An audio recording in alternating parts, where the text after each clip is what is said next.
Goeiedag beste kijkers en luisteraars van Culturo TV. Dronken brouwfietser valt met bijrijder op berm, staat gewond op en rijdt slingerend weg. Ahei Koti, nadrukte de brouwfietser. Een opmerkelijk gebeurtenis vanmiddag aan de Purwodadi-weg in Suriname. Een brouwfietser die onder invloed van alcohol verkeerde, vloog samen met een bijrijder uit de vloerbocht bij de Helena Christinaweg en het tweetal viel op de berm langs de weg.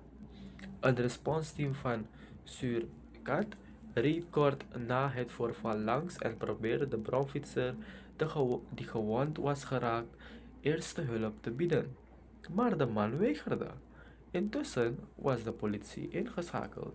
Nog voor de komst van de wetsdienaren stond de brouwfietser op en reed samen met zijn bijrijder slingerend weg, ondanks de aanzienlijke schade aan het rijtuig. Hij nadrukte Ahei Koti tegen voorbijgangers en de hulpverleners.